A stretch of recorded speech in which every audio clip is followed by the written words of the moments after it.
Hi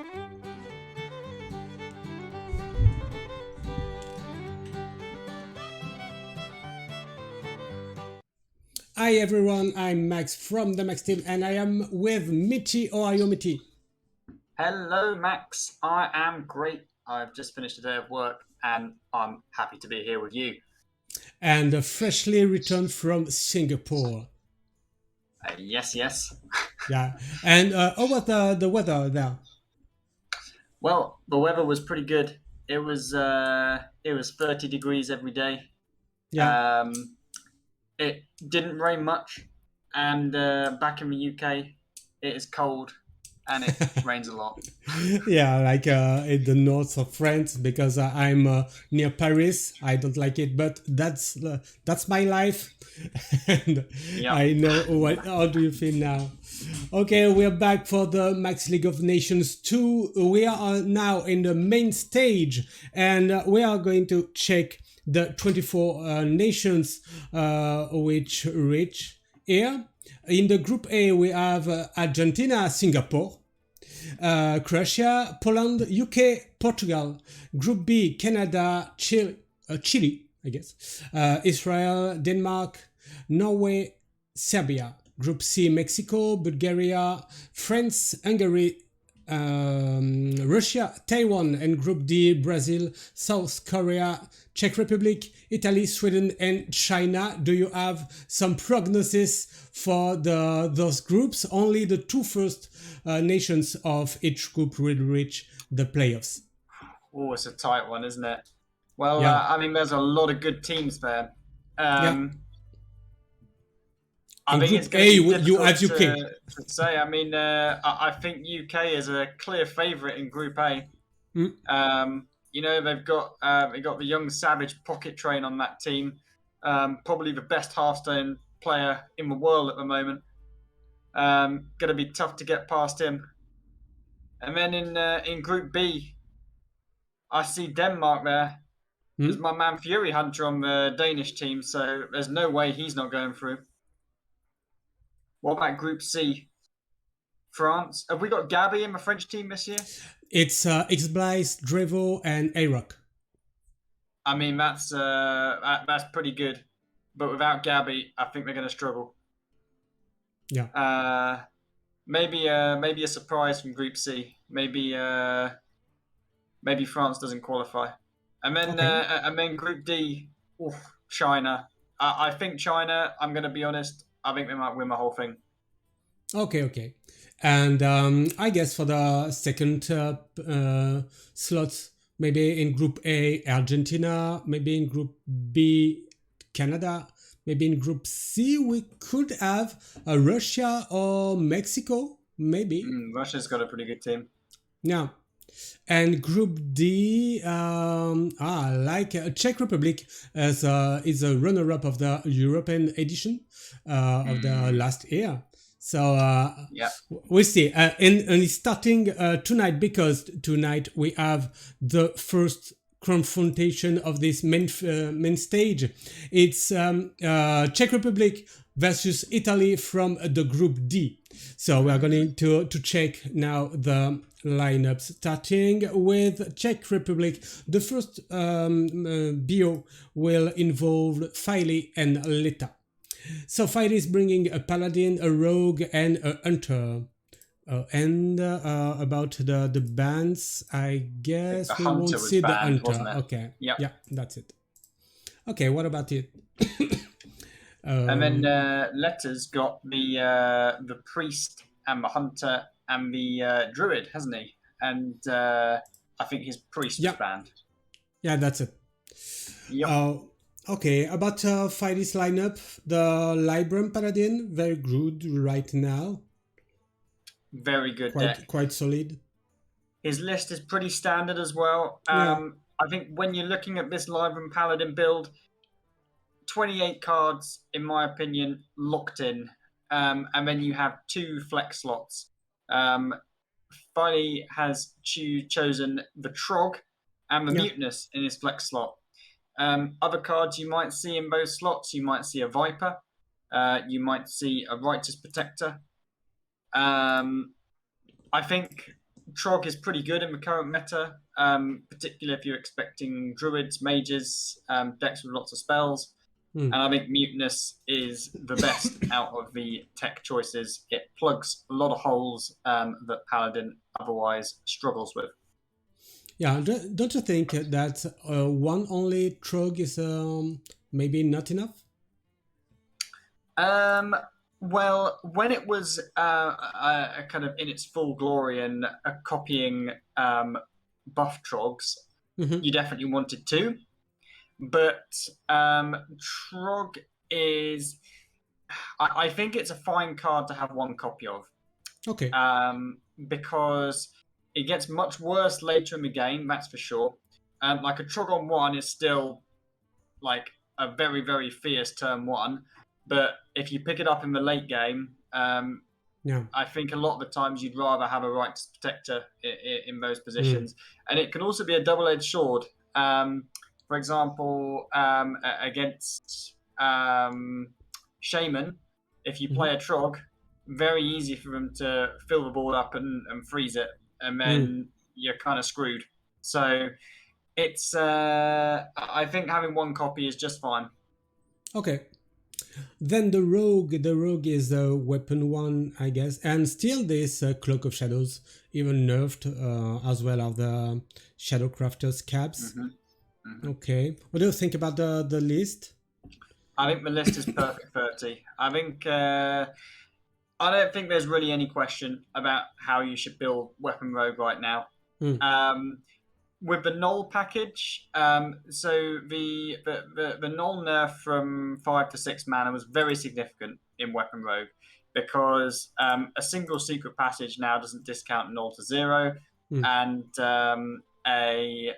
also you have to trade 2 cards rather than 3 to discount it to 0. So you simply lost those cards, and then in terms of what you replace them with, Sinister Strike is the kind of obvious choice because it was kind of in the build before.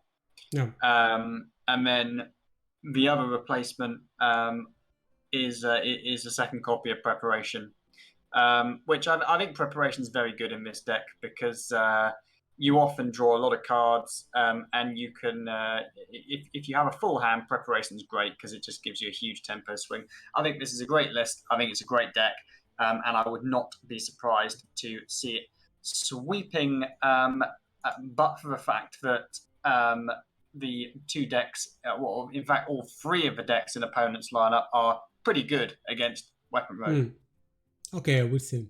So now we jump to the latest lineup, bringing a priest, a hunter, and a druid, and I guess we won't see the priest. Yes. Is that it? Yeah, the priest has been banned, and I'm so sad about that because I love priest. But we have the hunter. The hunter we won't have on Friday's side, and the druid, the Yogg-Saron's one. Okay. I love me some druid. Yeah. And the spammy Arcanist, only one copy of it. Very good card. Very good card. Yeah. And in druid, you like to have those kinds of AoE because the class is not full of those removals. So it's a very big weakness of the druid class, and spammy Arcanist is a nutty card in druid. Having access to Moonlit Guidance to generate extra copies of it or tutor it out also makes it makes one-offs much better in druid than in other classes. Yeah, it's really good. It's quite the same card as Defile back in the time. There's lots of different builds of druid at the moment. So this one intrigues me because it's so lately people have been running Vandar instead of Ibis. This build goes back to Ibis, which is good in some matchups, bad in others. Interestingly, this list does not run the Abomination, the 8 mana card that eats a minion. Now, I think I think this is Letter's lineup. Am I right? I think Letter is going to struggle particularly against the Paladin without Abominations. I feel like if Druid doesn't run Abomination, it doesn't really stand a chance against Paladin. So you can see the card he's gone for instead of that is Lunar Eclipse. Now, Lunar Eclipse is great against aggressive stuff like Hunter and Shadow Priest, but they've banned the Hunter. So I think this Druid deck actually is going to struggle a little bit, if I'm honest. Okay, we'll see. We'll see in a few seconds. Oh, it's cuckoo time here. We are 10 minutes in your future. Oh, and we have X on the chat saying, Meatman! Caps lock. Hi, guys. Okay, and we are about to give the players the go to start the first bio of this show. So, Fidey, where is he? Okay, preparing to battle a friend. It's okay. You can start. Good luck. And his opponent, Leta. Leta, where is he? Leta is here. Okay, so it's about to start. We forgot to tell something about the lineups. It's that sorry. Okay, where is it? Yeah, it's that the players have to bring 9 of the 10 classes in their whole lineups. That's why we have such different classes represented in the same bio. And I guess it's why the Max League of Nations 2 is so fun to play and to watch. So I'm glad about that. And it's a I think it was a really good rule actually, because a problem, well, not a problem, but a feature of the previous format was that players would simply bring the same lineup 3 times, right? Yeah. And I mean, obviously, that was going to be an optimal strategy, but I think when you've got 3 different lineups, it was a great idea, and it adds a lot of deck building intricacies. Yeah. And I think they've kicked off, haven't they? I think they've just started, so I'm going to starting right now, and the players are allowed to talk to each other in the same team, obviously. So Filey is playing with Enigma and Yala, and Lita is playing with Greg and Sikos.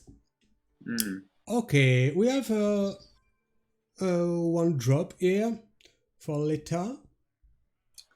We've got a Weapon Rogue against the Face Hunter. Now, what do you feel about this matchup, Max? I guess that as the Rogue, you have to find your weapon so quickly. You do. It is a miserable matchup for the Weapon Rogue. I think the stats put it as below 20%. So the reason being is because the Rogue cannot keep up with the Hunter's early boards. Now, this is an interesting decision already by Faley. He has traded his weapon away. I would have liked to have seen that weapon equipped because it is one of the best ways of keeping the Hunter off the board. You can see if that weapon was equipped now, Faley would be able to clear the board.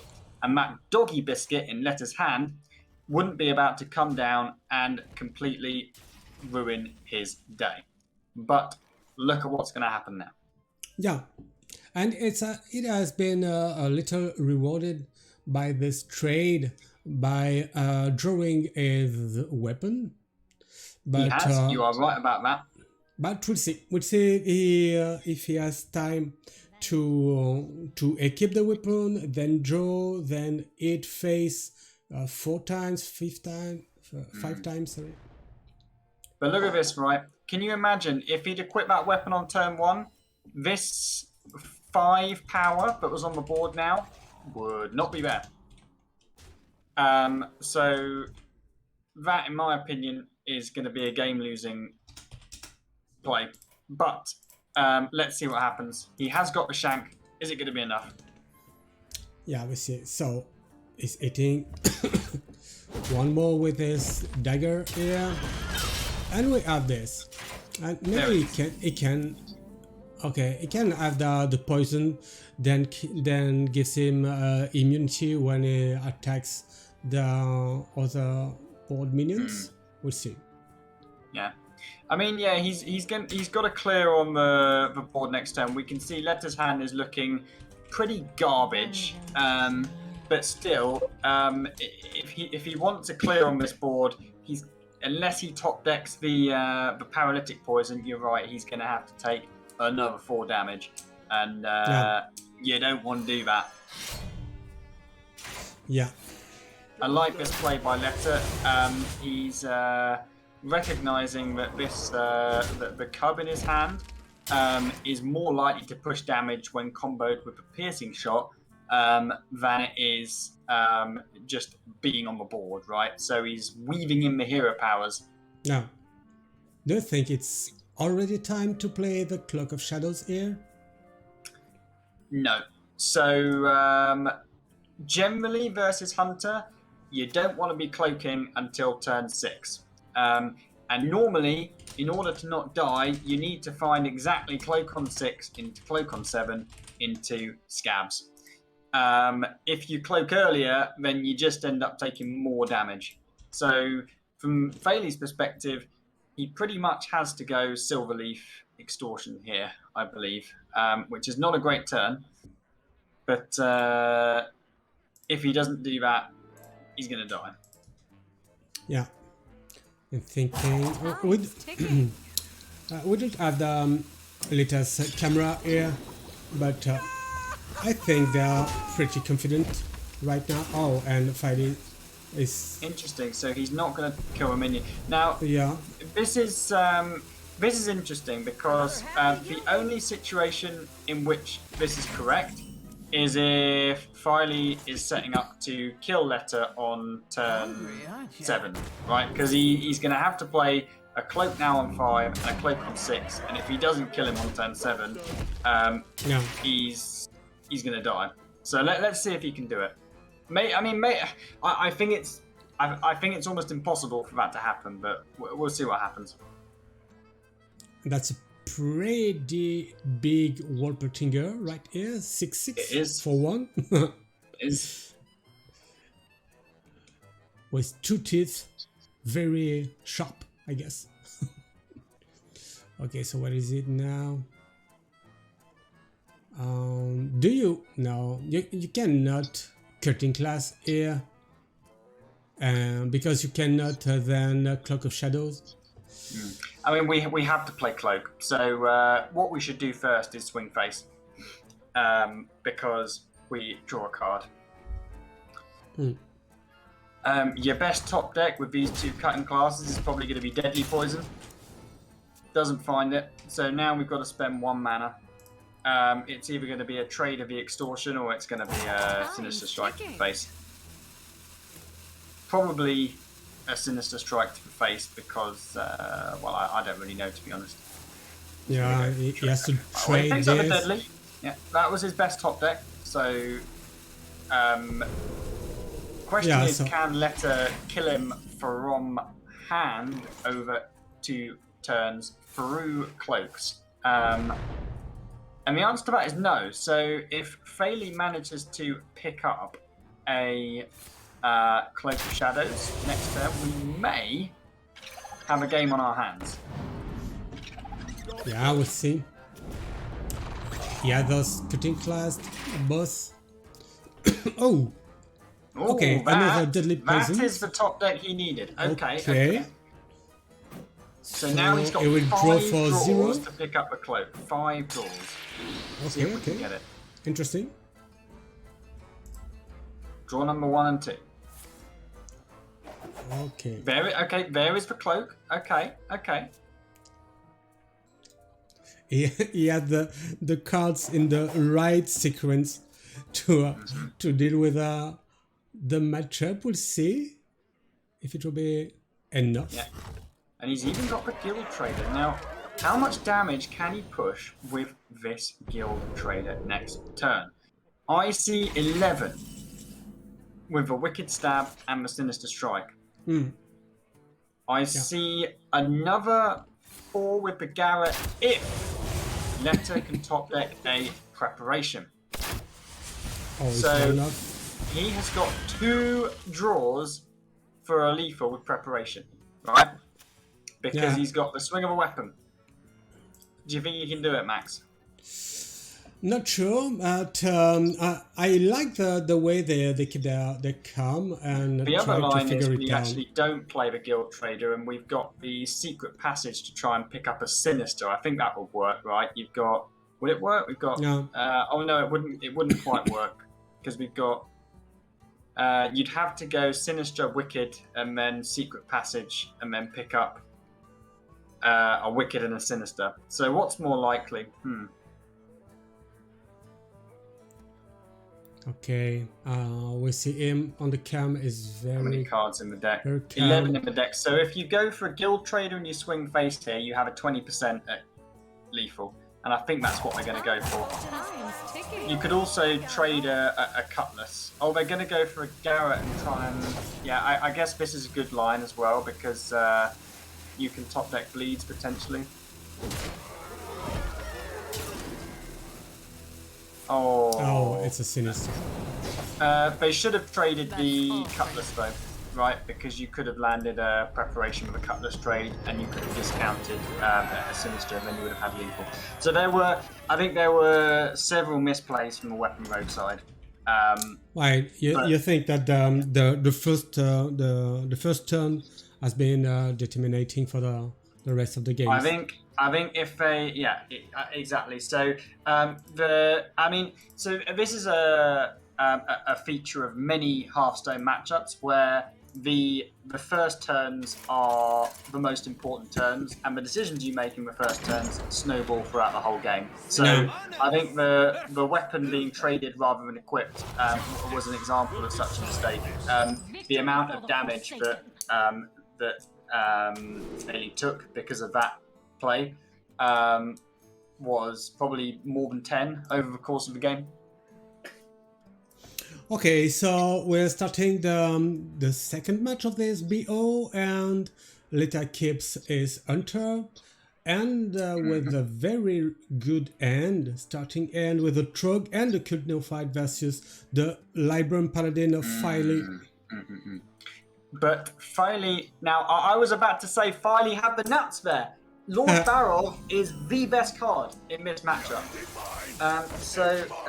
Now I felt that Paladin was going to be the deck that ran away with this series because I felt it had 2 good matchups into Letter, but I'm very surprised to see that Barrel thrown away.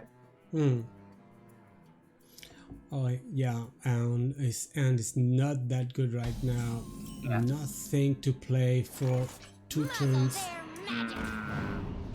Now imagine Matt Barrow was there, okay? You've actually got a way back into this game, right? Because you slap your Barrow on 3 and you coin out your Algor on 5, right? But the Barrow is not there. So let's see if they can turn it around. The ramming mount is going to come down as well, I suspect here, and that is going to really put a spanner in the Czech Republic's work. Okay. Do you even trade this token here with a Trog, maybe? That's a good question. So we only have to give up 1 point of damage to trade with the Trog. However, I mean, you prevent your opponent from buffing the recruit, right? But if they buff the recruit, they give you an extra Trog anyway. I would lean towards trading. Because it's only 1 damage, but this is so this is something I've found a lot from the Paladin side in this matchup, is I think you're much happier if the Hunter trades against you than if they go face, right? But I think for just 1 point of damage, I think the trade is correct here. So I think Letter makes the correct line here. Okay, so is it something to play or still nothing? You don't want to use this broomstick here? Well, the broomstick is not bad actually, right? Because you get rid of a Trog, and that means that Coin Truthseeker doesn't look so bad next turn, right? Okay, and you still have some noblemont when the broomstick is dead on board. Why not? Yeah, I mean, you're probably just hero powering. If you noble mount, then you're just giving your opponent another trog. So you're ending up with a 2/2 broomstick, but you've still got the 1/1 trog there. I mean, is it better? 2/2 broomstick versus a recruit on board with the noble mount. Maybe it is better to use the noble mount here, but I think I would lean towards hero power. He's going to go with a noble mount. Yeah, you have I mean, this. it discounts the pupil as well, but the problem is now, I mean, so long as we can trade off the trog next turn, which we should be able to, then I guess we can still coin out the Aldor. I wouldn't be surprised if Czech Republic still gets here, because I think Paladin is very favoured in this matchup. And they have got the key cards, right? They've got the Libram Reducer, they've got the Big Libram, they've got the Daddy Carriel. Yeah. The difficulty is going to be how much damage the Italians can pump out before the power cards come down on turn 7, right?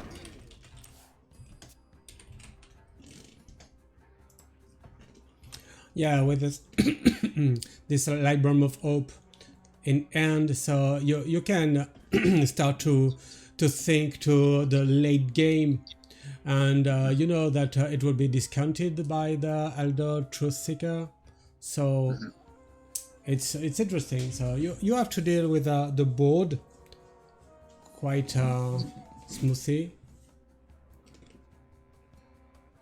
Yeah, you have to deal with the trog before. Yeah. Thanks. Yeah, exactly. Yeah. Now it's interesting. They go for the pupil here.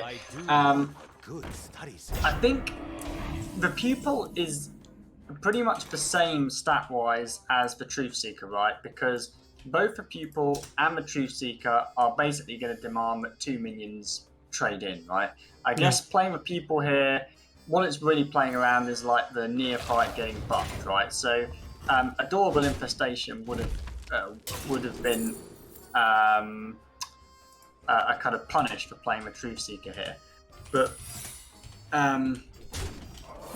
either way, I think Czech Republic looking in a pretty miserable spot. Okay. What was the secret they've got here? Pack tactics. So even more tempo.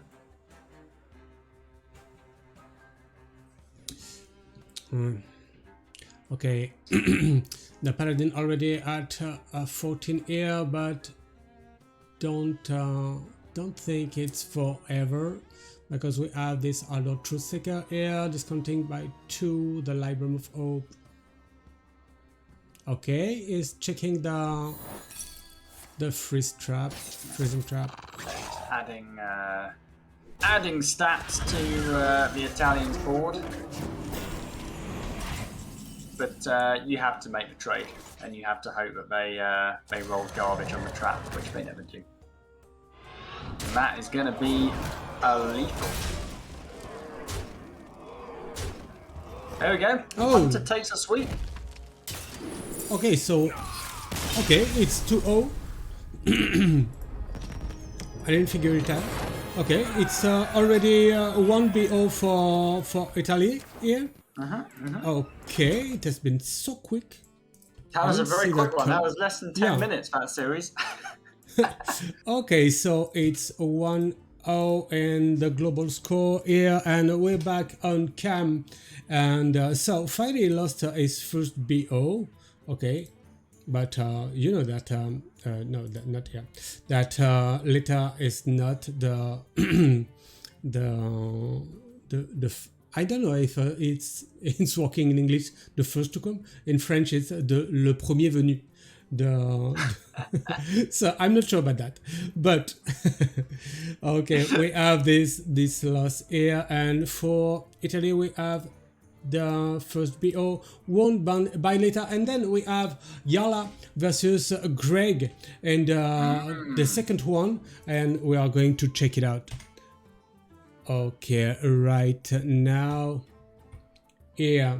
Okay, I'm just changing the names of the players.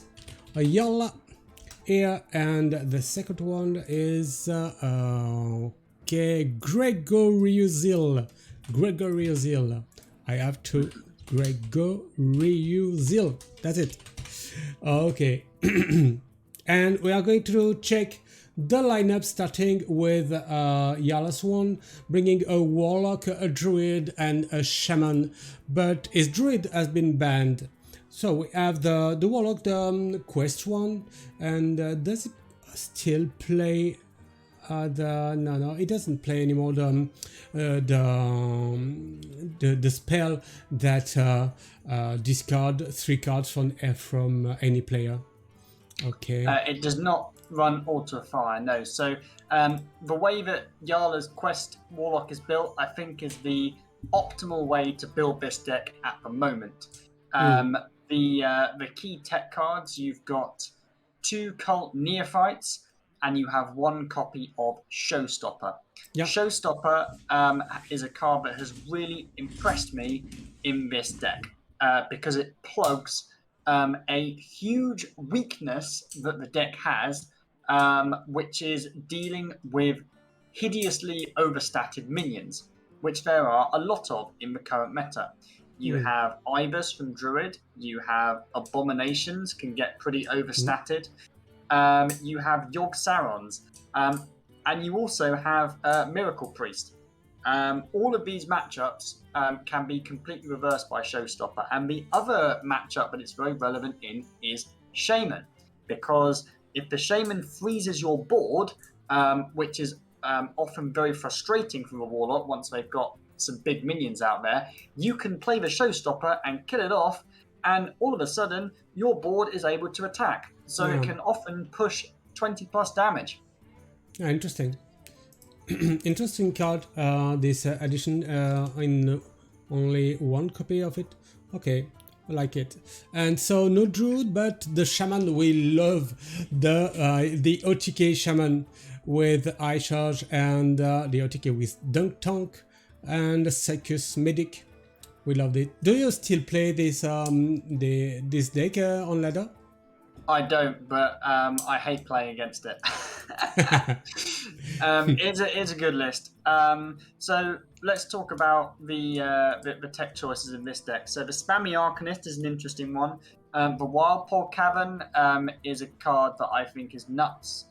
There's some lists that don't run it, but I think it should be pretty core.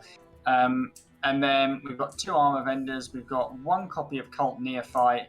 I feel like there's something that they've cut from this list to put the Neophyte and the Spammy in, but I can't quite put my finger on it. You have the you have as a 6-drop the legendary that deals 3 damage to each minion. Yeah, I know the one, the Lurker Below. Yeah, so they've not got that one. And they haven't got the Viper either. I think some lists run Viper. Yeah, true. They're interesting to trade. But I think this list is good. I think Viper's a bit of a kind of lost cause because you normally just lose to Weapon Rogue anyway. I think Cult Neophyte is a much better inclusion. It kind of helps you in matchups where you actually can win. And the Spammy Arcanist, I'm not so sure. I feel like that's kind of a little bit counterproductive with Snowfall Guardian, but we'll see. Just a second. I'm replying to Yala. Okay. Yes, it's fine. Okay. Are we going into the game? It's fine. Okay. No, it's not. That's not starting for now. Okay, so that's it for Yala's lineup. Okay, we jump to Gregory's one, bringing a shaman, a mage, and a warrior. I guess it's a mage is banned, isn't it? I assume. Let me check. Yes, that's it. That's it. It's quite the same shaman, but 2 spammy arcanists. Yeah. Okay. And It's no the first time I cult see. neophytes. Yeah. No, so that's it. But yes, I think it's exactly the same other than that, isn't it? Yeah. Yeah. Still running the instructor Fire Earth. Okay, Yep. not in all the lists right now.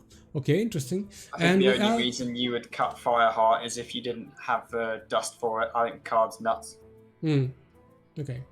And we have this warrior. Okay, is it yeah, it's the it's the OTK one, a control version, but I saw your tweet when you said that with only 2 cards with it's a Silas, I guess. Silas, and I don't know the name of the little minion. You want so to... I said that this list is a flat Earth list compared to Silas OTK Warrior. Now, the thing you got to understand, Max, okay, is a lot of my opinions are bad, and I reserve the right to change my opinion, and I have changed my opinion. I think that this list is better than the Silas OTK list. Because actually something that I didn't appreciate is Faceless is actually pretty nuts in this meta, right? There's a lot of good targets for Faceless, like the Abomination, really good target. I can't think of any others off the top of my head, but it's a decent card. Any Paladin minion, I guess? Yeah. I mean, Paladin's a pretty miserable matchup, but yeah, this list has impressed me. It's got a huge amount of survivability. It's also got this nice quality of being an OTK list, which is also good against aggro. You can't go wrong with a deck like that. Okay, interesting. So we see it here in action in a few seconds because we are giving the players the go. So here nice. I have to change 2 little things. I just need to add Gregorius. Could you give me his tag or? You have it on Discord. Oh, I will send him a request then. Okay. So yeah, the bottom player name just to just say to accept me, then we should be good. Second. Okay, so here we are. I have to change the classes, the bands. Okay, we are the bands of the second BO.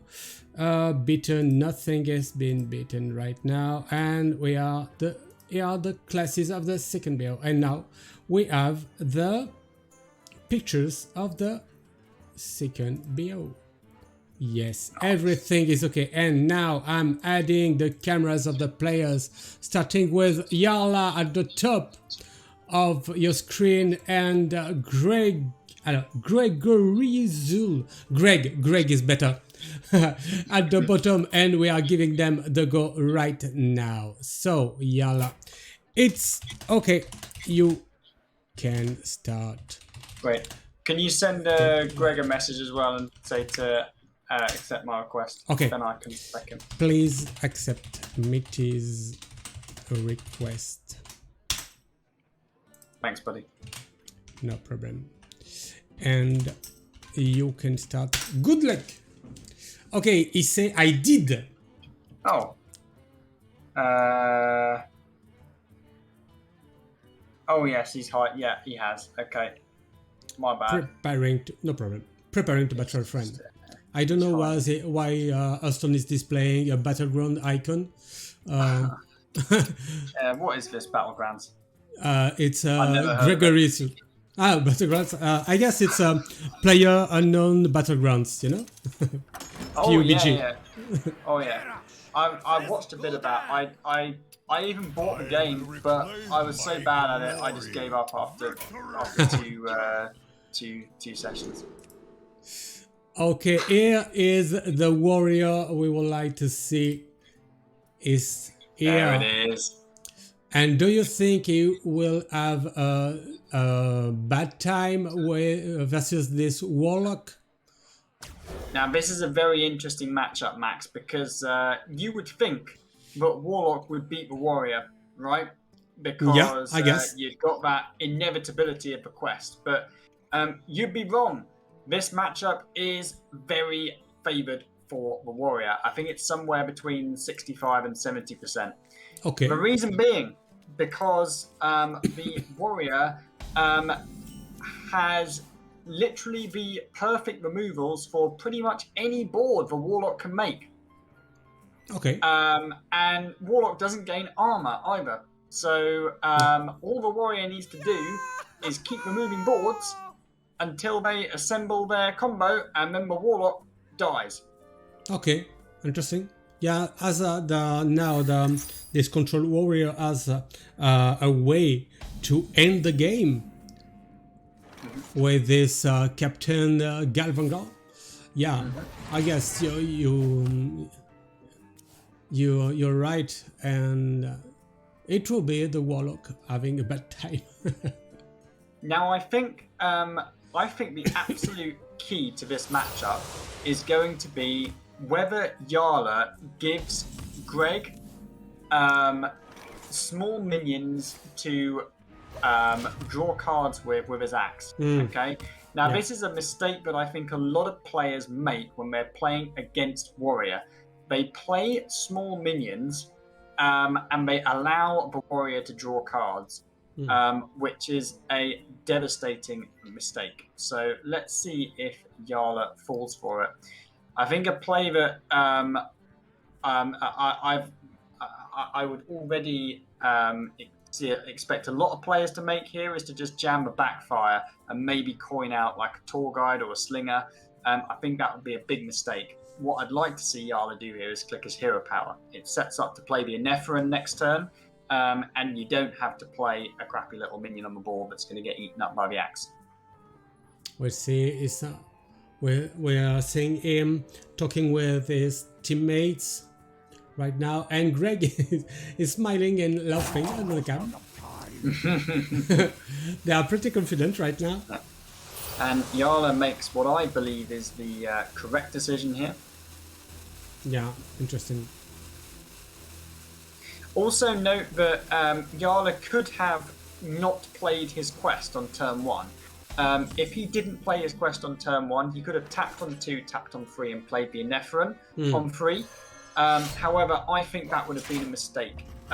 You have to recognise as the Warlock player, this matchup is not about making boards and minions. This matchup, you pretty much have to win with your quest reward. And you have to win by denying your opponent card draw.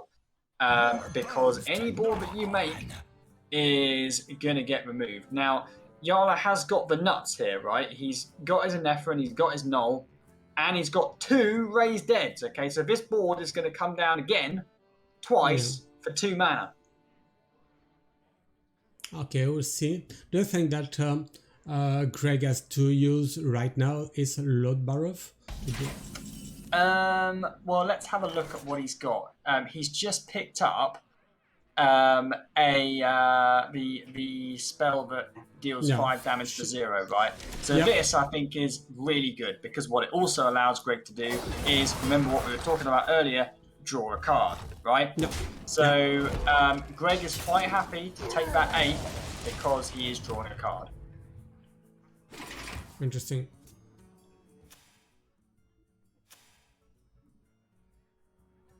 Oh, it's interesting that when you play the Frozen Buckler, it said gain 10 armor and the start of your next turn lose 5 armor. But is it the 5 armor that has been given by the Frozen Buckler and you lost with the trade of 5 armor? No, so if you have 5 armor, you always lose it. So you will lose for 5 armor here. Now, this was an interesting play from Jarla. He could have gone raised dead first, and then he would have been able to play the Null. But what he's done is he's gone mana efficient on his quest in order to he tapped first to complete the first step of his quest. He's actually played both raised deads. So now he has the option to play the Eneveran if he wants. The other option is that you actually kill off your tour guide to deny another card draw. But I think having 2 Eneverans on the board is pretty good. The downside to this play is it's really, really bad to Bladestorm, right? So if Greg were to just hit into the 3-2 and have a Bladestorm, Jarl would be very sad. However, he has got a huge amount of reload. Next turn, if he taps, both of those giants are going down to 1. So this is about as aggressive a curve as the Warlock can have. You can see Greg was actually only 4 damage off lethal there with the Captain, interestingly. And he goes for a Bulwark, which he has to do, right, because he doesn't have a clear for this board. And he would be dead to Battlemaster if Jarl had it here. So forcing out the Bulwark so early is pretty huge. Okay, so okay, you already have 10 cards. Do you want to commit more on board with the giant? I guess not. It's worth noting if he taps here, the giants go to 2 because Jarl does not heal from the completion of the quest step because of the Bulwark. Oh, I like this new fight here. Yeah, he's also very low. I think I agree with you, Max. I think I like the neophyte as well. You can also heal up with it if you choose. But what you want to do here, right, is you want to get as many different health totals onto the board as possible to play around Bladestorm, I believe. No. But Yana is not doing that. He is just dumping stuff onto the board. Okay, Barrow. Yeah. Hit with the barrel. And With is the there a Rancor. Rancor in hand? I can't see it.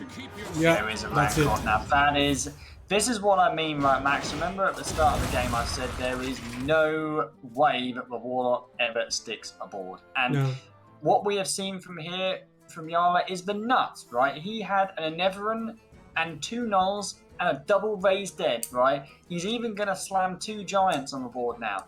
Nothing is going to stick against this warrior. It has the perfect answers to any board state the Warlock can make. Okay, it's at the 3rd part of his quest. And still 5 damage to deal. It's also worth noting, looking at Greg's hand, he is very, very close to lethal. If he plays to the front here, both of those minions on the left of the hand cost 4. 1 more to the front, and Jarl is dead. In fact, right now, he is just 2 damage off lethal with a swing of a Bulwark.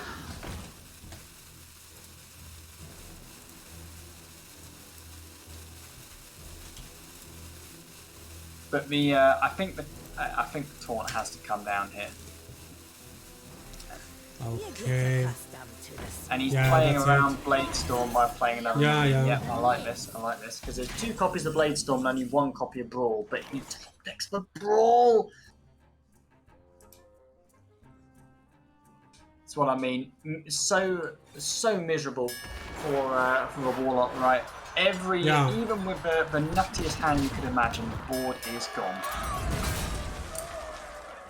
And then the shit slam to finish it. Yeah. Okay. And now what threats does Jarl have left, right? He has nothing, right? So now all of those hero powers that we saw in the early game, right? That's where these become relevant, because this is now a race, right? It's the slow slog of Jarl to complete his quest before Greg can pick up 1 more to the front.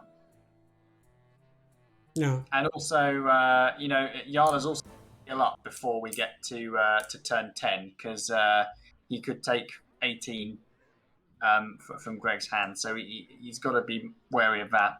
How far is he with his quest? He's 5 out of 8, so he's only got to take 3 more damage.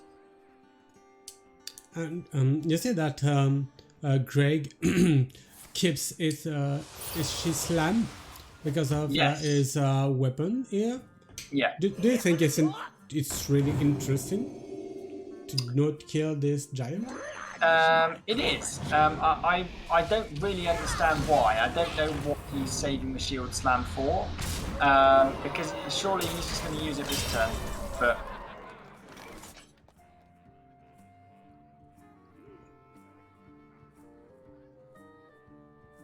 now I think he's very happy again to see to see small minions on the board because now he can start drawing cards with his axe.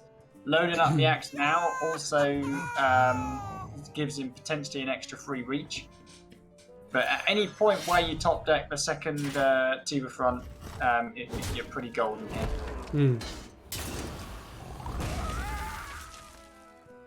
Okay, getting class.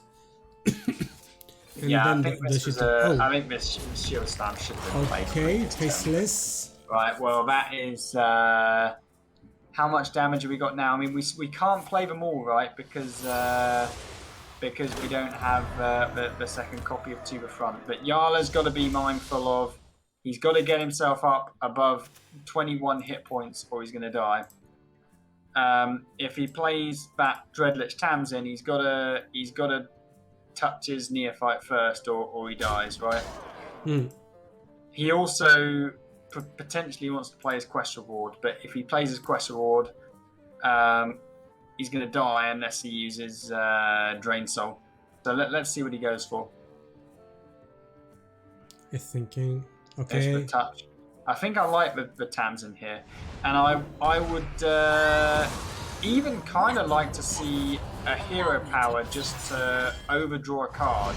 It seems a little bit weird, but I feel like at this point, Jarla is really racing, right? He has to be drawing as many cards as possible. Yeah. He's picked up the backfire. That is the key draw.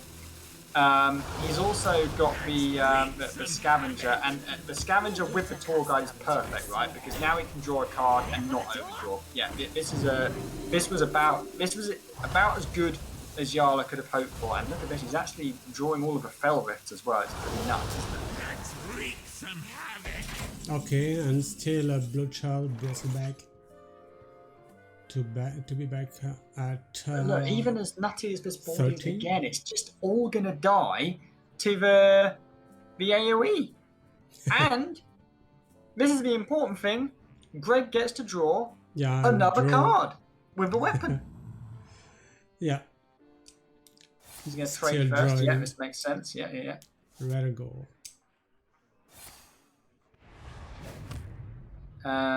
The Corsair caches are dead, right? There's no more weapons in the deck. No, only 3, I guess. And we have another Faceless. The Faceless is not doing anything here. The card that Greg is looking for to win the game is To the Front. He has 11 cards left in his deck. Every card top deck now is a 10% chance for lethal from Greg. Okay, what is it? Okay. Has to be the Tammy Whammy coming down here. Jarla is still safe versus the 18 breakpoint. So, but he can never be safe against the 36 breakpoint. So, Jarla's not going to be worried about healing anymore. The only thing Jarla is going to be worried about is closing out this game as fast as possible. No. He shouldn't be killing his 3/3. No, I like this. That makes no difference to breakpoints here. What he should have done there is he should have played his maybe his null or anything that increases his chance of dealing damage to Greg's face. He also probably shouldn't have Maybe the better play would have been to use Drain Souls to remove these free frees, because giving Greg an extra draw is kind of criminal at this point. Oh, I'm thinking about involving a rider girl on board. Um, And right now, Greg is not smiling and laughing anymore. so if he gets Rattlegore on the board, the Rattlegore can push 9 damage, right? Yeah. But it doesn't change the breakpoint, right? So I think you don't develop the Rattlegore. I think you've got to try and pick up that to the front. Oh, No force on Azeroth can stop we like this one. The other thing to be mindful of is how much damage is Yarla representing here. So the backfire here pushes 2, 3, 4, and another 3, 12. And then the Battlegrounds Battlemaster pushes 10. So we've got 12 in hand and 10 on board. So he's currently 5 off lethal, right? I think the Battlemaster always comes down here. It's never getting better than this, right? No. Pushing 10. And I think what you do then is you click your button, right? Because you want to squeeze out those buttons as much as possible. And we save the next turn for the button in the backfire, and we pray it's enough. And then we're going to have Greg on the other side praying that he top decks a to the front, which he's been looking for the entire game. No. But at this point, Yarla is strictly favoured because he's basically got a sort of 90% chance to win, right? Because I think Greg only has 1 draw for it. Does a tradable do it for Greg? He would have to play tradable 2 to the front, and I think he has just about enough mana with 1 tradable. Then strike harder. And he surely must be clicking the button after this, waiting for reconnect. I guess we had a disconnection of Greg because Stole all my we are cards. waiting for player to reconnect on a stone, and we lost his camera as well. But he's picked up a Rancor, so this is going to be a game to Yarla. Now that is a huge He's back. victory, because this was a matchup that should have been favoured for a warrior. So He's back on cam. why did this happen? I think I'm trying to think of any point where I was very impressed with Yarla's. I think Yarla really nailed the gameplay of this, which I wouldn't have expected any less, because he's such a good player, and he's also particularly good at Warlock, right? But you can see what Yarla did well was even from the start, right? He prioritized his hero powers. Yeah. You see on turn 3, he hero powered instead of a backfire, right? Yeah. He played his quest on turn 1 to prioritize his quest development over getting an Ephron out on turn 3. He recognized throughout the whole game that his plan is the quest, and you can see now he's winning the game because he recognized that plan, right? And he got there before Greg could draw his whole deck, and he got lucky because Greg didn't hit his combo piece. Yeah, and it had a really nice shot of draw with the 2 weapons, hitting those minions, as you said, but still 8 cards in deck. And you're thinking about what it can do here. Let's see. Okay, there is a Rancor minefield, maybe a Rancor before. Impossible. No. Yeah, he can't win. Okay, it's 1-0 here for Yarla and the Czech Republic, and we won't see this this warrior anymore, unfortunately. The warrior has been beaten. Okay, so That was a good game, though. I really enjoyed that one. Lots and lots and lots to talk about. Lots of decisions. And we have the shaman, this OTK shaman. Sometimes it's the Montanus that makes the game on each side. So we'll see. I guess Yala is playing Meatiness as well. No, he's not. Okay, he's not playing Meatiness. Okay, interesting. So we'll see. I guess we have to be back in the game because spectator mode. My spec broke. Let's rejoin. Yeah. Quit. Yeah. Okay. You got the same as me, buddy. We'll be back in few seconds, and we say hello We're to not coming the back. Hearthstone developers and us project managers. Still dealing with the tests, you know, the unit tests. Okay, so we're back. We have to spectate. Preparing to battle friend. They're not quite in game yet. Okay, you can continue. You can go on. Okay, I'm telling it to Yala as well. You can go on because there is nothing to think about. They have to choose the decks left. Okay, Greg starting right now. What is it? Doing but invite, please. We are not invited by Greg. And he's doing battle with a friend. I guess this friend is Yala. He's invited me now. He's invited me. Yes. Okay. So we got the Quest Warlock against the Bona OTK Shaman. That's it. Now, in contrast to the previous matchups, this is a matchup I know very little about. Do you know anything about this matchup, Max? Yeah, I played a very for a very long time this shaman, and I guess I was 20% win rate versus warlock. Oh wow! Sometimes with Mutanus hitting my eye charge. I don't like it, but no Mutanus here. And do you have the same feeling as me? Honestly, I would have put it as closer than that, but that probably reflects the fact I don't know the matchup. It was a very interesting choice on turn 1 by Yala. He's coined out the tap with the tour guide. Perhaps that represents sort of Yala's matchup knowledge. He maybe either he wants to prioritize increasing his hand size, or he recognizes that the quest completion is important. I think it's probably the former.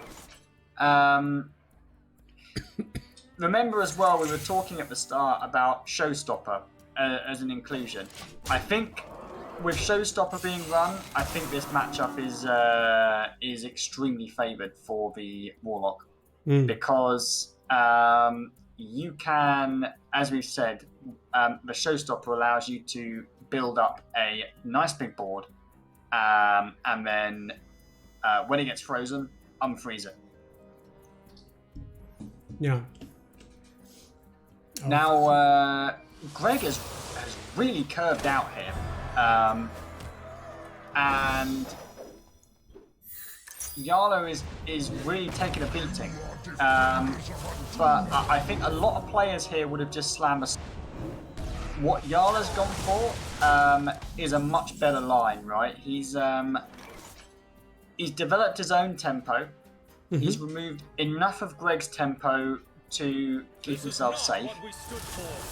And most importantly, he has still got his Soul Rend, right? Which is, that's going to be a card he's really going to need because Greg curved out so well. He's curved 2 into 3 into 4 into 5, right? Yeah. And Yala still having this Anatherin on 4. Yeah. It chose to not freeze it, but push damage phase. Okay, I like it. Yeah. Already at 17, but no part of the combo of the corrupt card. He has to make more damage directly. Now, Yala is really forced here. Because Greg has had such an aggressive opener, he is forced to play this Soul Rend. However, he does not have the Showstopper in hand. So, if he discards a Showstopper here, he is going to lose a lot of damage. Interestingly, he actually chooses to discard 2 more cards by trading the Netherim first.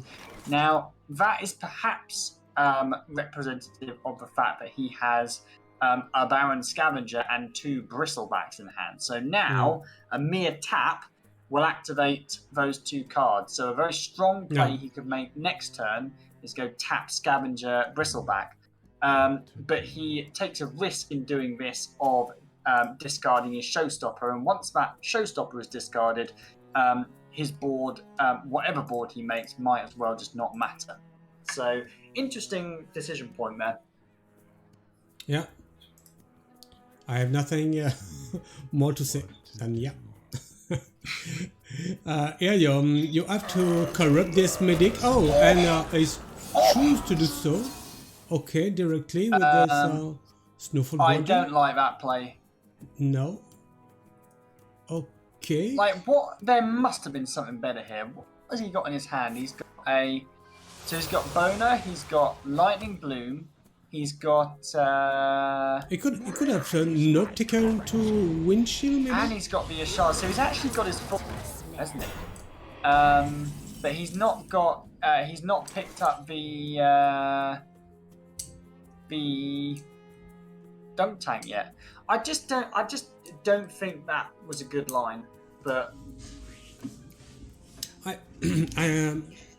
I would prefer a play this when he had the Dunk Tank in hand as well, because he had all the rest of the combo, but now he has to corrupt the Dunk Tank as well, and only Mutanist left to do so. Maybe it was Nautica twice, then Windshield in one of them. Yeah, I think I would have preferred that. I think you got to I think he should have prioritized card draw. Now, admittedly, right, he knows the freezes are probably not going to do very much because you know, Yara's only got 10 cards left in his deck, and one of those cards is a Showstopper. So, oh, we see him a Bloom as well here. So he's going for Bolner and Meati. So he's kind of... He's hoping that the Bolner gets a big buff on it, right?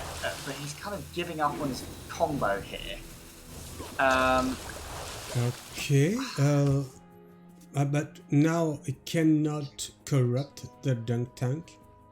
Yeah, I really don't see how this line ever wins the game, to be honest. Because surely, as the Shaman, you are never going to make a board state that's going to apply enough pressure to the Warlock.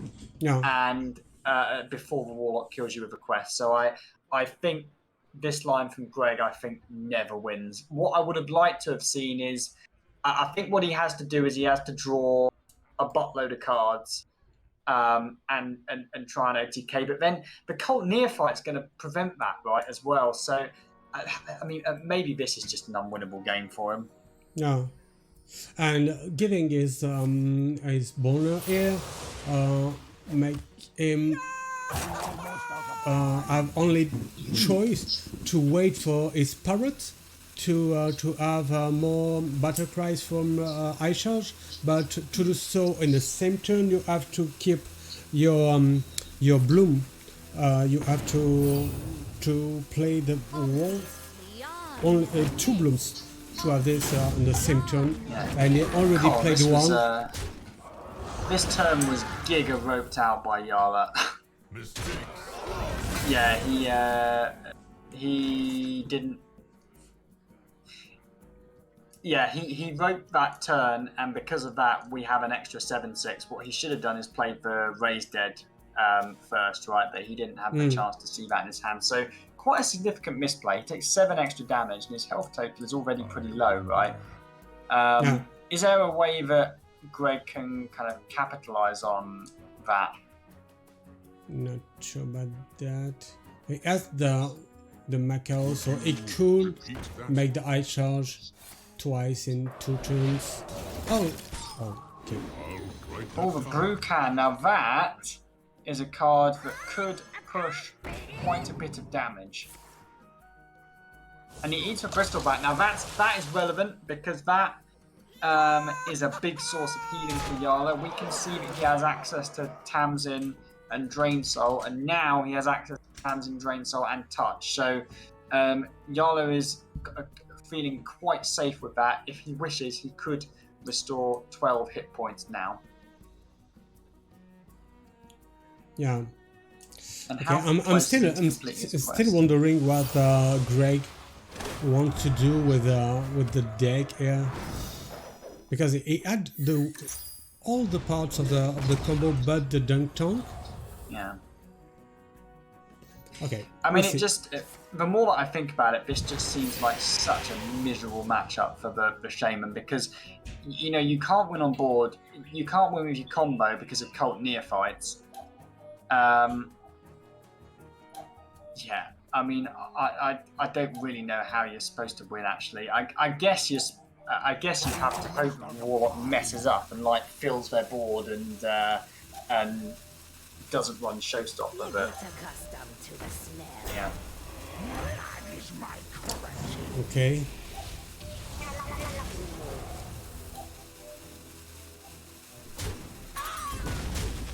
Okay, Going on the Neophyte here, interesting.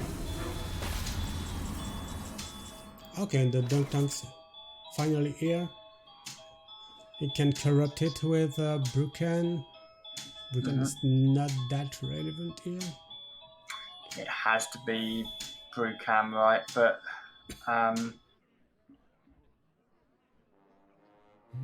it's not even that good, is it? No. You only kill the 3/2 and bring 2 to 3 tones. But I'm not sure. You cannot play. Yeah, you call the Slit Breaker once more, or not ticker into Windshield twice.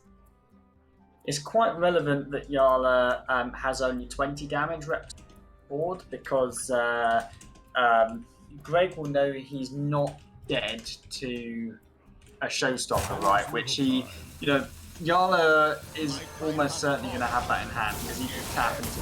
Only got one card left in his deck, right? So Greg has free reign this turn to do what he wants, but this is the last turn, right? So I like this play a lot. He's using this turn as a kind of setup turn, right? Like, he's trying to get Yala as close to dead as possible, and he's hoping that with the corrupt cards, you know, his medic and his Dunk Tank followed by the Ashage, that he's going to have enough. I think with the Tamsin, I think we can see that that's not going to happen. But I like this line from Greg. He's playing to his outs. Okay, so it's 5 more armor here. Or are you on the quest? Okay, but because if you play Tamsin, you cannot deal yourself more damage by tapping. Yeah. But you can no, you cannot reach with a backfire after Tamsin. Okay. Interesting decision to go for the touch here. Because you could have doubled up the healing on Tamsin if you wished. He's also killed his own Bristleback, which I think that was another important source of healing. And you have to know from this spot, right, as Yara, the only way that you lose the game is through burn, right? I mean, I guess he's still got Tamsin in a double drain soul, so he's got 12 healing. I guess he's just never losing, right? He can go back up to more than 30 next turn. It's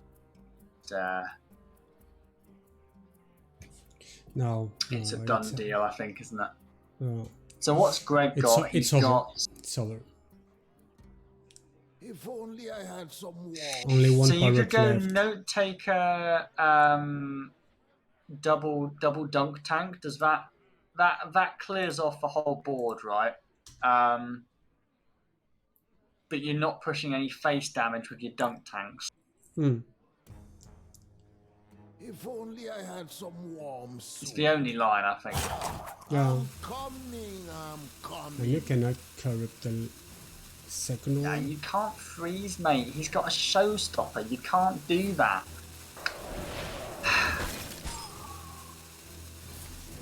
Okay.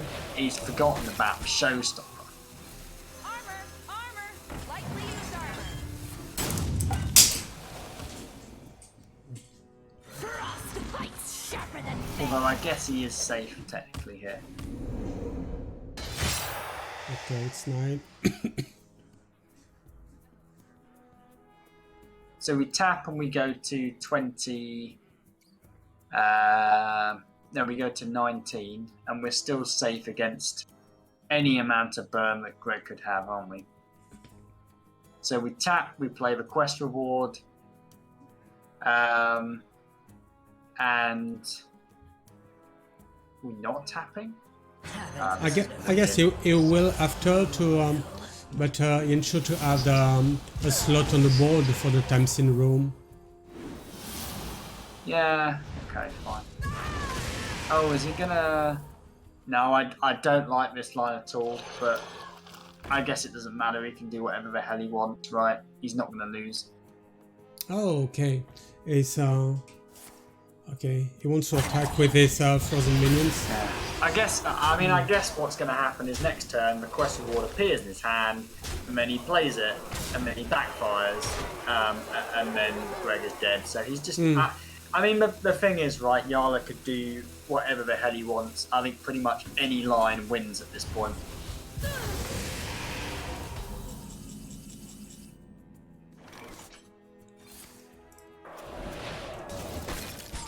That's enough. Yeah. And that's it. The second BO is for Czech Republic here. Okay, it's 1-1, guys, now. Okay, and we're back on camera. Oh, nice. Okay, I better open my eyes up. Okay, so the winner here is Yala, and it's our friend. Where is it? Yeah. Okay, Greg who lost it. Not sure he played the thing the best way. We know that Warlock has at the upper end on this matchup, but it could have made something because he had the part of the combo, and it chose to did it a different way. Okay. Well, maybe Yeah, we will ask him later. Yeah. I mean, I think that game was unwinnable. I think that matchup has to be so miserable for the Shaman, especially if Warlock is running Showstopper. I think the game that perhaps it could have been done differently was the Warrior game, but I can't really think what he could have done. He kind of drew as many cards as he could, right? He was just a bit unlucky. No. Okay, yeah, but he just put his I don't remember the name of the card, the 6-drop freezing, just like this to corrupt one card. I didn't really like that, but that's. I didn't like it either, but I don't think that making a different play would have changed the outcome of that game, to be honest. I think the whole series was just unwinnable for him. I think he was dealt with two unwinnable games in terms of how they played out. Okay, so now we'll have the third BO with Enigma on Czech Republic side versus Sikos on Italy side, and Enigma is bringing a warrior, priest, and a demon hunter, but we won't see the priest. We want to see priest, guys. What is it? Max, you're the only one who wants to see priest. I don't want to see priest, man. not shadow priest anyway. Yeah, I want to see control priest. Yeah, but they don't bring this version of priest. I know. Okay. I don't know why, but that's okay. So the warrior, I guess it's the same one. Yeah, only one faceless manipulator. Okay, I'm checking for the card that replace it. Not sure. One brawl, one rancor. Okay. Okay. Interesting. So yeah, what? Oh, they've got a mutinous in there, haven't? Yeah. Was that in the other list? Yeah. We are on the Enigmas list, and we have a mutinous. Yeah. Yeah. So I think they've cut a faceless and they put a mutinous in. Now, faceless, I don't think I would cut that because that's giving you a lot of extra damage. So the card I think is absolute garbage in this deck is Frozen Buckler. I think if you think about what this card actually does, I suppose it's good versus aggro, specifically when you have Shield Shatter, the 10 mana card that gets cheaper with armor, right? But I think in every other matchup, I think Frozen Buckler is complete trash. It normally ends up as a 2 mana gain 5 armor, and I think you should be cutting it to put more card draw in your deck if possible. Okay, I get it. Okay, so the next deck we have to talk about is this Demon Hunter is Jace one with Kurtrus with a combo with expendable performance, and where is the card Fellfire Deadeye.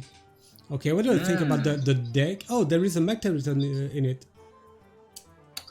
There is a Magtheridon in it. I think Magtheridon's very good in this deck because you have a lot of really good, easy ways to kill off the 1/3s with cards like Talented Arcanist and Fellscream Blast, or Blood Mage Foulness and Immolation Aura.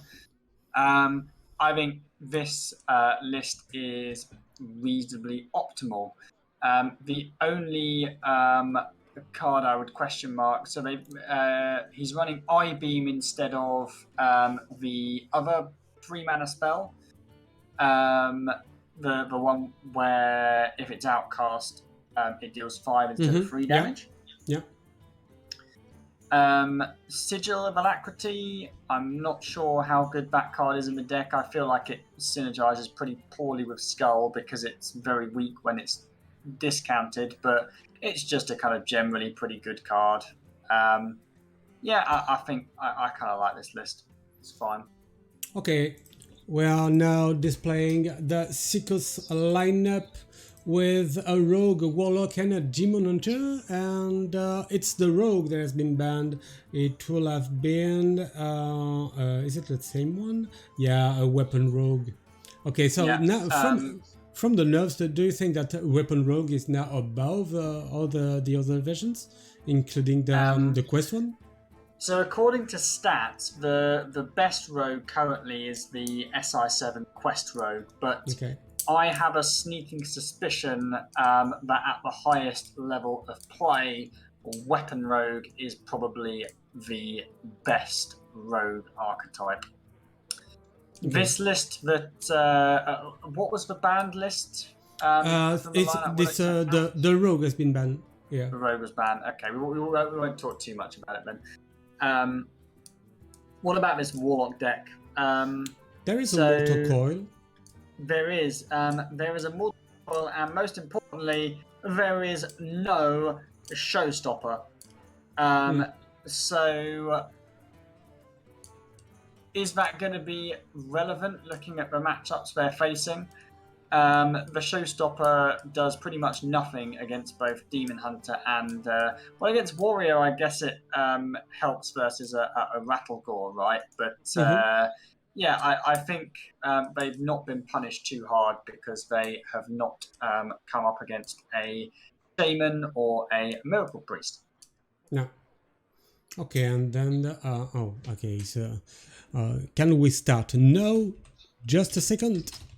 Just 1 second, boys. Guys. We're talking about cards. Yeah. We don't want to see cards being played.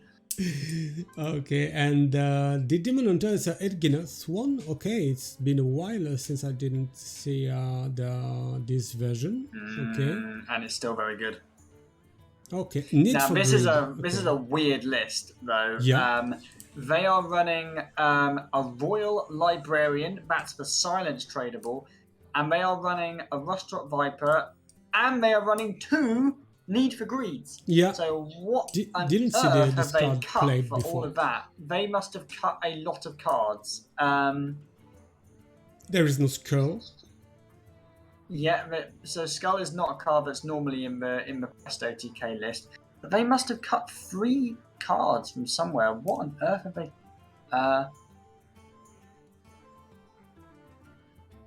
can't even see. I used to know this list art, but I can't even. Okay, think we'll what figure they it cut. out during Anyway, during we'll the figure games. it out. Yeah, we'll No figure it out. problem. Okay, so we'll jump right into this this screen. We have the good players' names, which is perfectly normal. Yeah, I need to send them a okay. friend request as well. Enigma and Seacon. Okay, here Seekers there. Seacrest has sent me a request. That's good. And Enigma And the global has score not. is Bad Enigma. perfect. Current top score 2-0. Oh, he's already my friend. Okay. Yeah, you have a lot of friends. I do. Not in real life, dude. just in arms, dude. You have friends in UK, in France, in Singapore, everywhere in the world. You know that. I have no friends in real life, dude. Okay, top player. That's it. Okay, we have everything good. I guess maybe the bands. No, the bands are good. The classes are good. Okay, we are giving the players the go. Let's go! Let's go, guys. Add to scene 2, add to scene 1. Perfect. We have the cameras. Everything is okay. You are on the Max TV with Meati and Max, and we love everything we do. So, Max! it's okay. You can start. Good luck. That's it. And Enigma is at E. Here. It's okay. You can start. Good luck. So, here we are at 1 BO on each side. Do you think that Czech Republic or Italy will make it according to those lineups, those matchups? Meati, what do you think? Oh, gosh. Yes, I have the same reflection. So I think the Warriors should be very favoured against the Fell Demon Hunter, which is the matchup we're seeing here. Yeah. Question is the Warrior favoured in the other matchup? I guess the Warriors got a Warlock and a Fell Demon Hunter, right? So I personally think the Warrior is going to be doing the sweeping here. Okay, and just for your information, you remember that the Czech Republic was a runner-up of the previous Max League of Nations, which was an European edition that some of your friends and yourself won. Yes, I made them a runner-up. United Kingdom won it, and they play with Yala, Filey, and Norwis, and this time it's Yala, Filey, and Enigma, and we are displaying Enigma right now in this very important BO3 of this first round of the main stage of the Max League of Nations 2, the global edition. So, playing the quest at turn 1. turn 1. Yes, Unbelievable. that's it, Enigma. Oh wait. I forgot. Seacrest is not playing the Fell Demon Hunter, right? He's playing OTK. Now this changes everything. Okay, because now it's Edginoth. I think they're going to be able to set up an OTK against Enigma. Okay, so I may adjust my initial prediction. You cannot. I thought Warrior was going to sweep. I don't think that's going to happen anymore.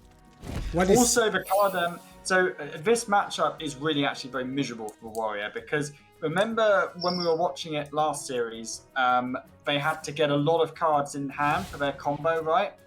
Do you know? Can you think of a card, Max, that's very good at decks that need to have a big hand? Anatheron, but you don't play Warlock. It's Glide, Max. It's Glide. Oh yeah. Yeah, I mean, you might not know it as Glide. You might know it as Glide. Sorry, on Demon Hunter side, okay. Okay. I was thinking of Warrior side. But yeah, Glide is going to ruin Enigma and the Czech Republic's day. Yeah. So just remember I've said it and then watch it happen, okay? Yeah. I put it in my mind. Okay, double jump. Yeah, you can activate the quest right now with one double so jump. probably with the left double jump, yeah. Yeah. Not the right one, dude. That's going to be 0. There we go. And look at that. Glide. The Glide Glide is is in the hand. There it is. Yeah. But not playable next turn Now, because we will lose Enigma and the cast. Czech Republic will be wary of that Glide, and so they will want to be using their coin now. They are going to coin out the weapon, but this is another reason why the matchup is appallingly bad. The Demon Hunter doesn't play minions, so with your weapon you cannot draw cards. Now, they have not coined out their weapon, and so that's an interesting line of play. I don't really agree with that. Are they going to get punished for it? Oh. They could. Yeah, they are going to get punished for not coining out their weapon. Yep. Okay. It's not that sad in the camp. He's very good at hiding his emotions then, because I assure you he's sad. Don't you think that this Need for Greed card is the ugliest one ever printed? The ugliest card ever printed. I mean, not only on Hearthstone, on every card games. I don't know, have you seen King Togwaggle? Togwaggle? Anyway, oh yeah. So let's think about how Enigma would ever win this game. It has to be Mutinous, right? That's his only out at this point. Yeah. He has to hit a Mutinous, and he has to play it, and he has to hit Il'gynoth. And if he doesn't do that, he's gonna lose. That's it. But as I said, Seeker's not playing many minions, so maybe Mutinous had no big deal to find the right minion to hit. We'll see. Mm-hmm. But there are so many tradable minions. Yeah. Yeah, so maybe difficult. Yeah, I don't think it's gonna... So he's got... so yeah, he's gonna get his quest down next turn, isn't he? And I think Enigma's gonna pretty much need it on turn 7. Because the draw that Seekos has had, I think that he's probably going to die the following turn. Maybe not. I don't know. The Moargs being 1 mana more expensive did slow this deck down a lot.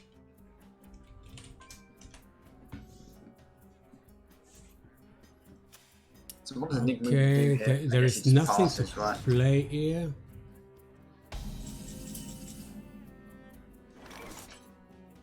I mean, Enigma probably wants to make his hand big at this point because he's probably like he wants to encourage Seekos to play Glide, right? Because if Seekos glides him, then he has 4 more draws for his Mutinous, right? Yeah. Yeah, that's it. The only out. Because even if you put you gain armor and armor and armor, it's never never enough. Never enough. And Seekers is running Ooze as well. Yeah. Okay, Runko has been dropped here. Oh, another Sigurd of Electric. Okay. Outcast. Oh, is it this Kill? Has to be a spectral sight here, I would have thought. Yeah. No. Okay, spectral sight. So, Sikos and the Italian team, at this point, they will be very wary of Mutinous. And so all they're trying to do is put as many minions in their hand as possible. Don't play the... Yeah. That is not the play, dude. So they have just set themselves back such a long way. Yeah. There were so many cards in their hand.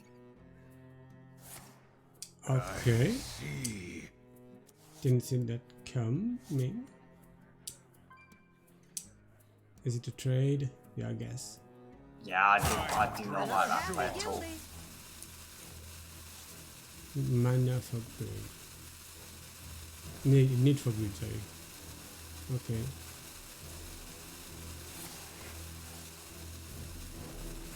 Tradable. Okay. I don't know. That's certainly going to be the most important play of the game, that glide. So why did they do it? Did you think that they did it because they didn't want to have Edginos in hand, so Mutinous played on 7 won't hit the Edginos? That is quite possibly a reason, yes.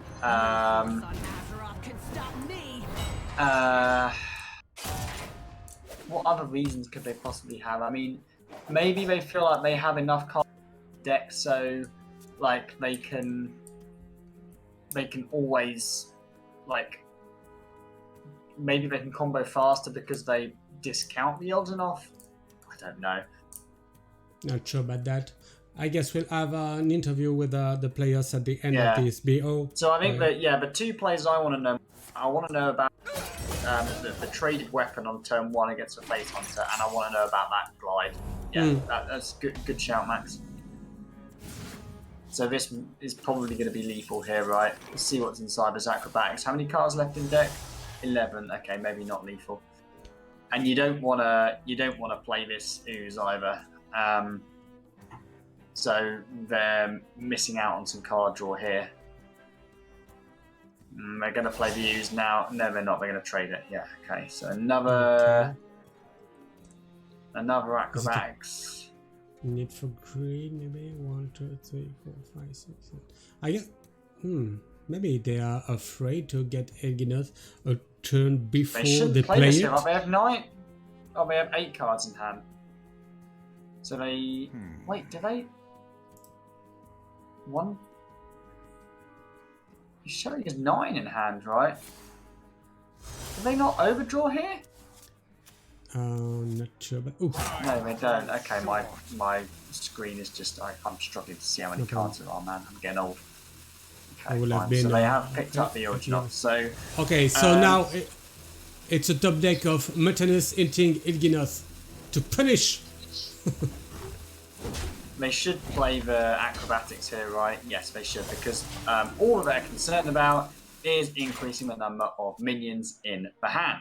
The Czech Republic have 1 draw for the Mutinous. They haven't hit it. The Bulwark is an important card, though. I think they're going to have to get that online because that's going to demand a Viper. The 5-2 weapon certainly is not going to do anything significant. Okay. Yeah, they're playing it, I guess. Yeah, they have to play it. It's just you're demanding to have another combo piece, right? So it's just good to play it. These are due back tomorrow. Now, there are so many cards in this hand and I can't see any of them. Is it going to be lethal if they get the Viper? Viper comes down for 0. They have an Ilgi for 4. They have 2 Morags. They have 2 Talented Archonists. That should be 60 damage, if I'm not mistaken. Oh, they've got a Guild Trader there as well. Yeah, it's Giga lethal. Nice.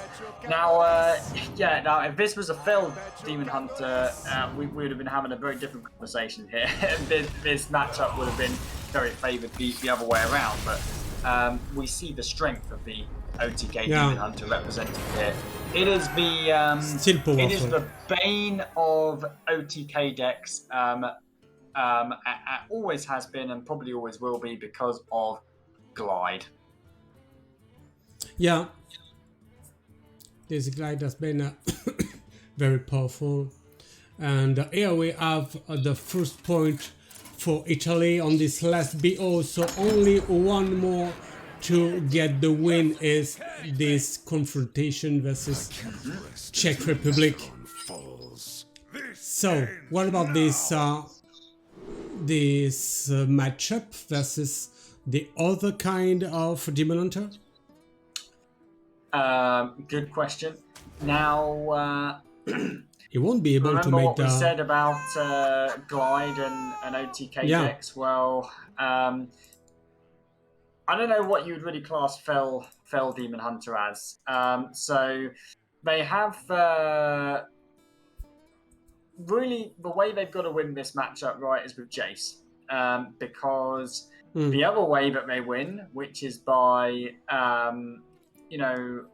trust and performance, OTKing with rush minions. That's not going to work against the OTK Demon Hunter because they're just not going to play minions. Yeah. So what I imagine is going to have to happen is they're going to have to try an OTK with a Jace, but I don't think it's going to happen. Let's see if they can make some magic. I guess the other card is the Magtheridon can maybe do something. If it's a big enough 12/12 and maybe the Italians just can't kill it. I don't know. I'm not sure that you can just take it to bring minions on board and then make your combo with the rush minions. Not sure you have to do this in 2 turns. Maybe we'll see. Yeah, it's an interesting idea. So I think you want to, you probably want to be thinking from the Czech side. Maybe we want to get a mag on turn 4, and then we want to get a 12/12 on turn 5. Is what I'm thinking. A spectral here, yeah. Okay, can draw right now. Yeah, that's the beat. I'll never stop searching.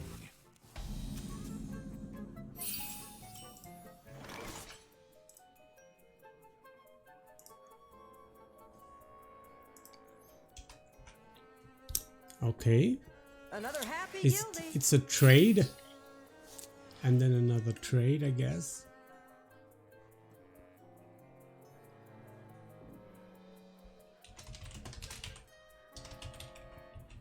I'm thinking about it. No, don't see the point of using the arrow pole right now. Okay.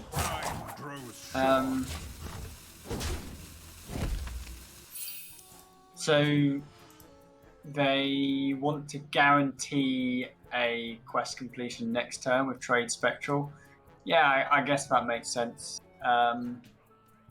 If you trade the Viper away, you maybe wouldn't have that, I guess.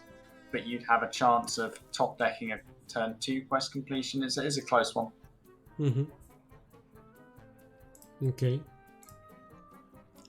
Now, Enigma and the Czech Republic, I think, should tempo this Dreadeye. They should recognise that their combo is irrelevant in this matchup, and also they're thinking about glide, right? So they can see that the Italians have kept a coin there.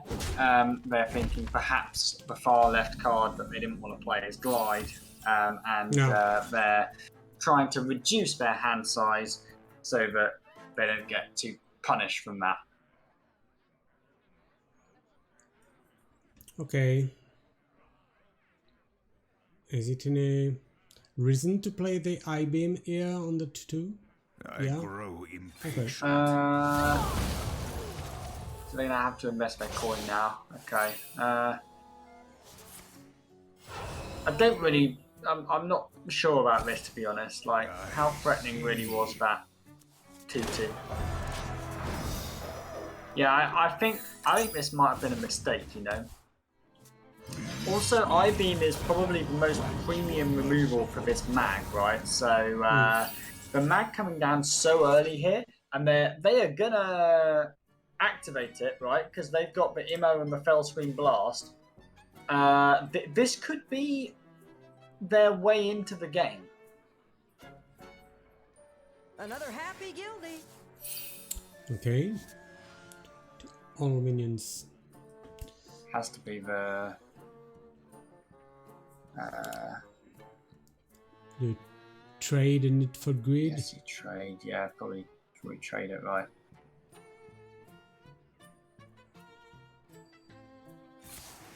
Okay, we have Cutros, the hero, and Enigma's End right now. Maybe playable in 2 turns. If not glide. Yeah, this is pretty miserable for them. No. Look at that hand. This is garbage. They've got an Il'gynoth. They've got 2 Moargs. No. It's just all combo pieces, right? They haven't got any card draw. This is a completely garbage OTK Demon Hunter hand. Okay, we have this Warblades here. We could deal with one of the water. They want to go Immo and Fell Screen Blast. They want that 12-12 on the board right now. Okay, that's it.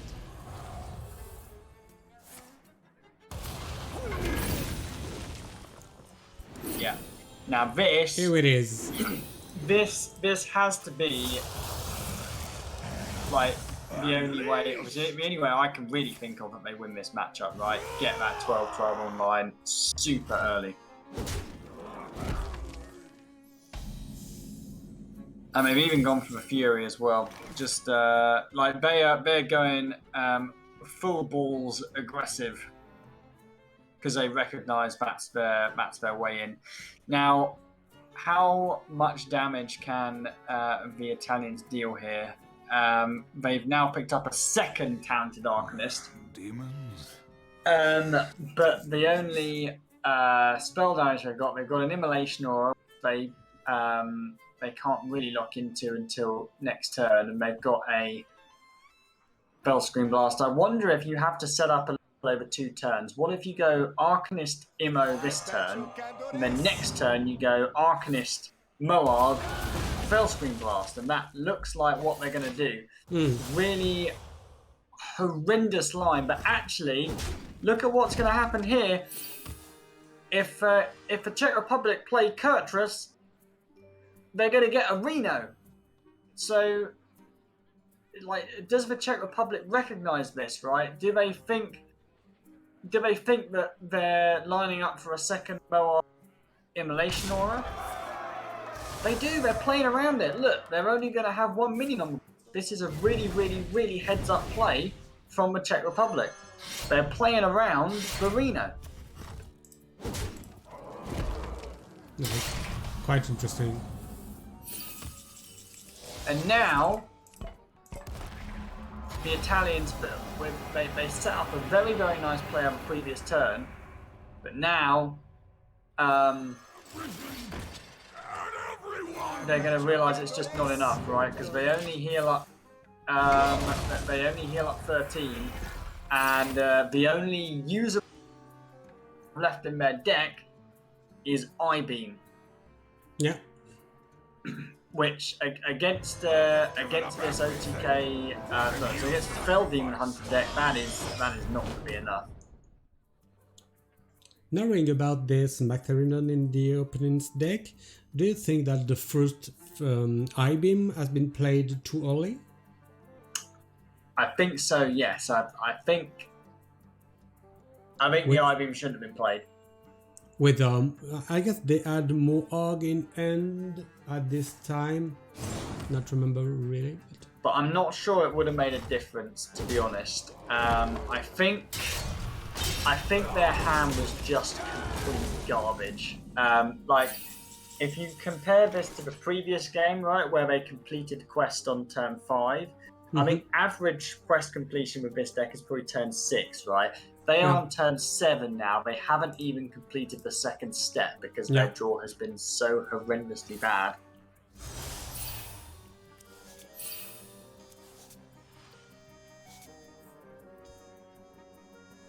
So what are they really looking for here? They're looking for Immolation Aura, right? These are due back tomorrow. Yeah. And they can't even... Like, they would have needed to invest their second Moog, right? Because they've used all of their spell damage, pretty much. I-Beam, does that... They do pick up an I-Beam. Yep, the last one. I mean, it's alive, right? Does it get them up to 12? No, it's not. Like, they're still dead because the hero power can be clicked twice. So this looks like we're going to a final game, Max. Yeah, and we all love this. Between those two great Eastern nations, the Czech Republic and Italy.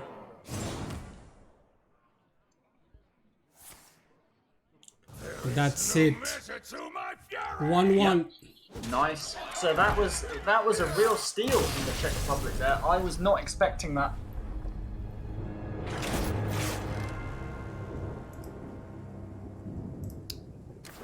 Oh, and I forgot this. Okay, so now it will be this Jace Demon Hunter versus Warlock. Now this, I have been told this is a close matchup. In my way. Your soul shall be mine. Which we've not seen a lot of this series. I think a lot of the matchups we've seen so far have been quite polarized matchups, but this, I believe, is a close one. The thrill to the end. And I think that Glide still is one of the key cards in this matchup. If you generate it off of studies, yes. I think it's a card which is very good against Warlock, that's for sure. But unlike the last matchup, in this one, the combo with the little rushing 1/1s is something the Warlock has to be afraid of, right? Yeah, because of the minions on board. Okay, the quest has been played, and we have this skull at the left side of hand. Yeah. Yeah. With the coin and capture. Now here's really interesting. Yeah, they weed in the hero pack. That right? Because every hero pack weed in buffs up the hero card, right? Yeah. And if you look at what's going on, me being inexperienced with this deck, I probably would have just slammed the sigil. They've even just slammed the 2/3. So they're getting in. Actually, this is a lot of damage that's being pushed here, right? Because this is a turn where the Italians don't want to waste time dealing with a 2/3, right? So this 2/3 is pushing a lot of damage. I wonder if they even weave in the Fell Barrage here. It's all going upstairs. Yeah, I like this. I really like the way they're playing this game. Yeah, very tempo. Interesting. Very tempo good. Okay. We have the let's have a look at what Sikos has got in his hand. He's got access to a 1-mana null here. But not much else, right? There's a slinger, but they could just tempo. Oh, there's a Nephiron there as well, isn't there? But maybe a Nephiron now to take even more damage. Yeah. I guess. I think it has to be the null. You surely have to shut off this 2/3. So many. Like you're low. You're low on life already. Yeah. It's a null, you know?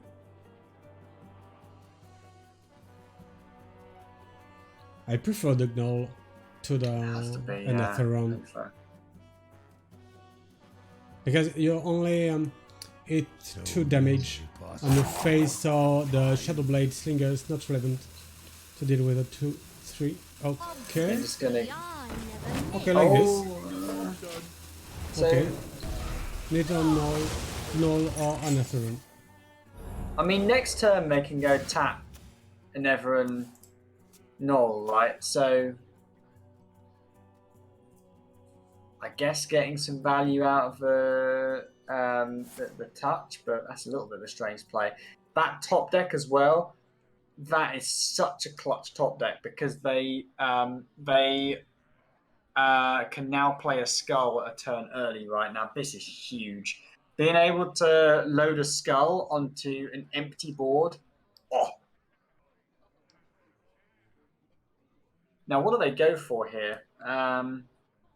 Dreadlord's Bite. I quite like that one because it's just 4 extra burn damage, right? Yeah. Warlocks are the same. Oh wow. Oh. Oh wow. Yep. Okay, interesting here. So And I actually really like equipping the blades and just hitting face here, to be honest. Because it's buffed, like, this is a turn you haven't attacked, right? We're going to buff we're going to push the damage, we're going to buff our characters, recognizing that the lifesteal makes no difference in this matchup. Okay, so Anatheron is finally played with the Gnoll. I should... Yeah. So here we go, we've got our first big tempo.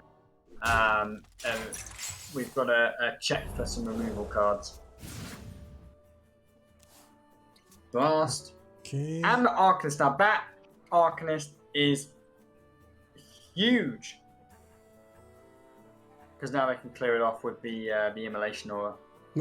Yeah. Okay, they are thinking about it.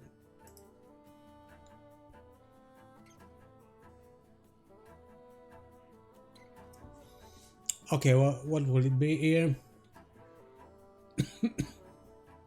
Has to be Arcanist Immo, I would have thought. No, I guess.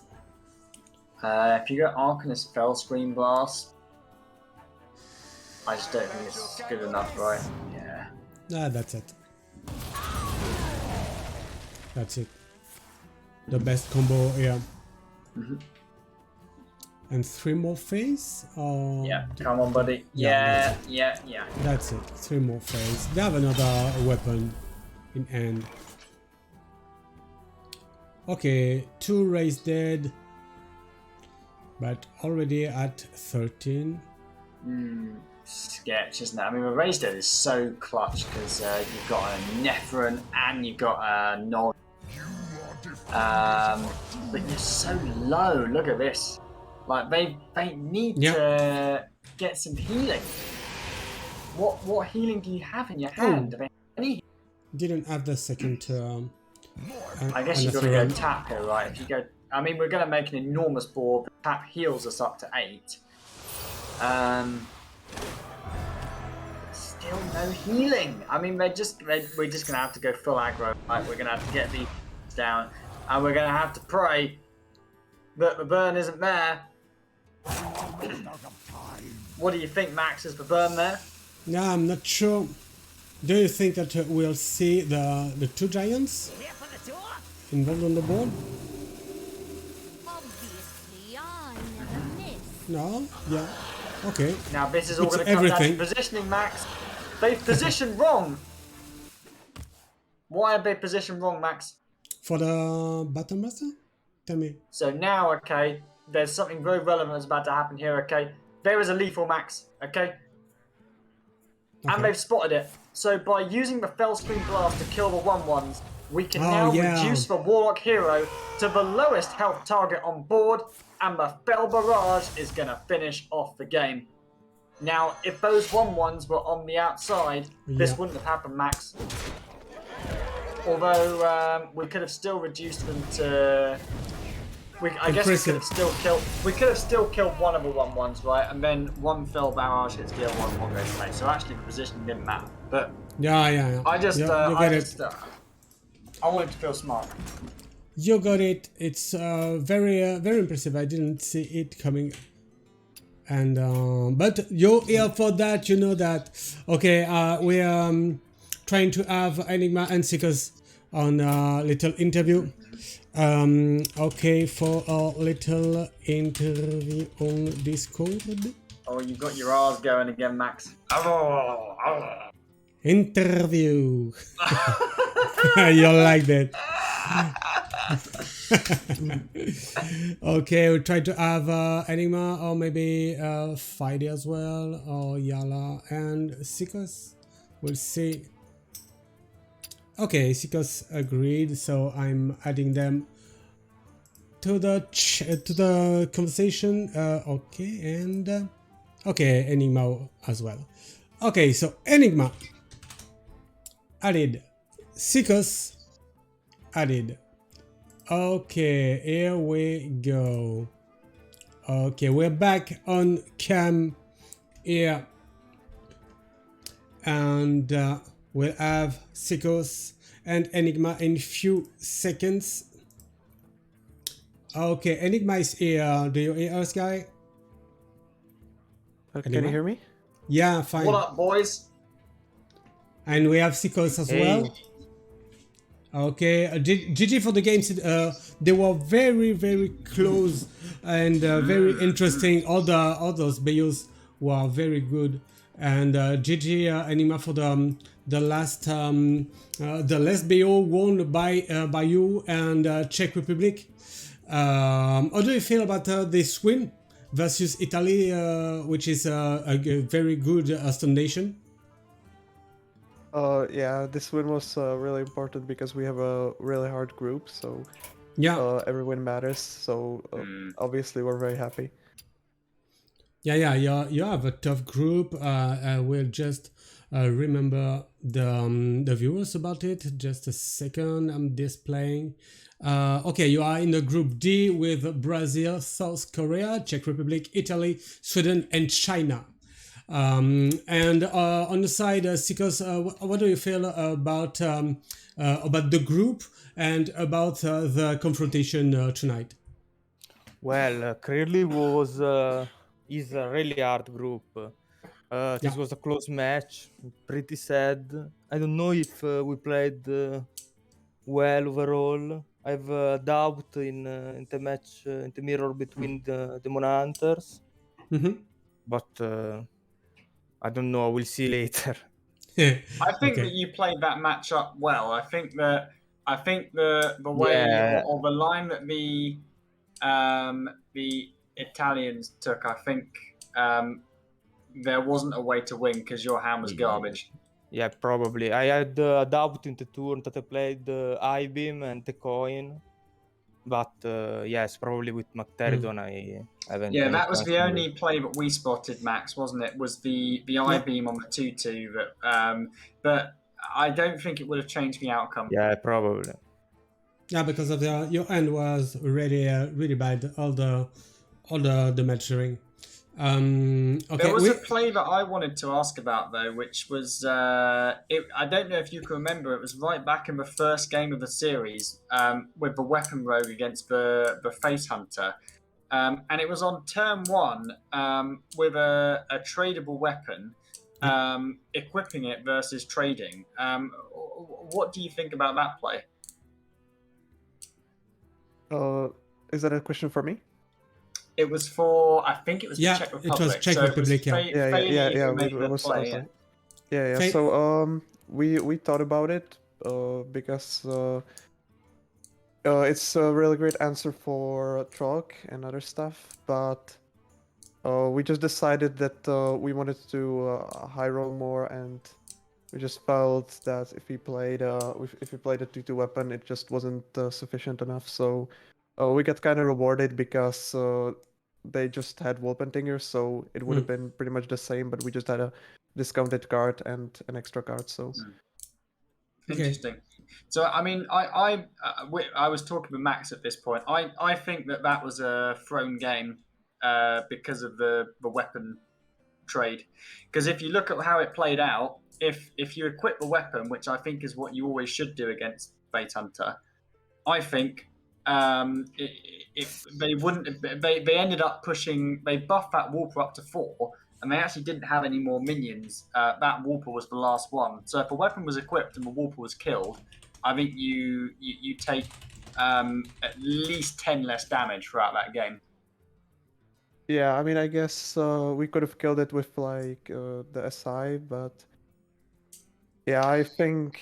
I mean, we definitely thought about it, but I don't know. I guess you're right. I mean, But yeah, other it than was that, a very I think, close game, but I think other than that, outside of the first series, I think you guys played pretty well. Yeah. thank you.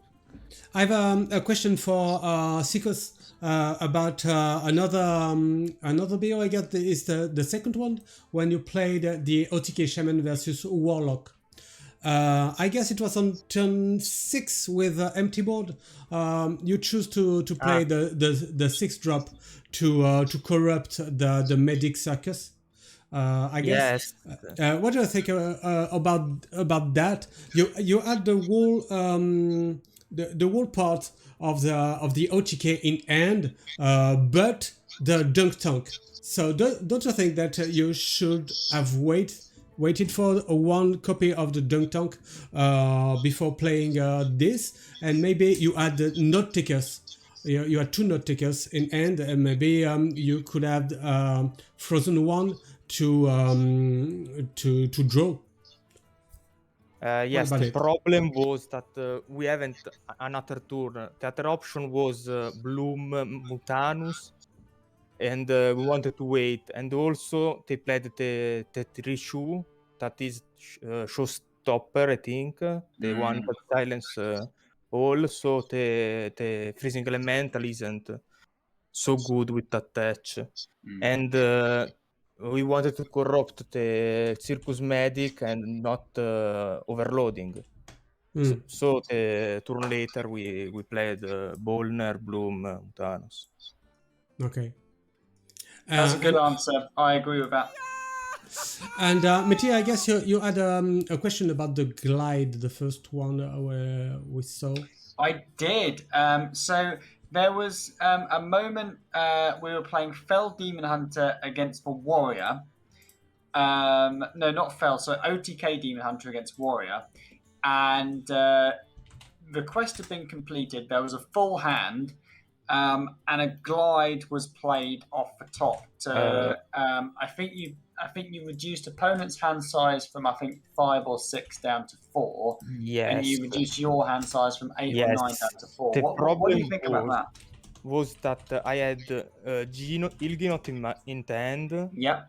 And I had 7 mana. So I think I could have made the lethal with that hand, and also the 1/3 was in the hand, bought 1/3, so I had lethal like turn 9, and probably the only out was Mutanus on Ilginot.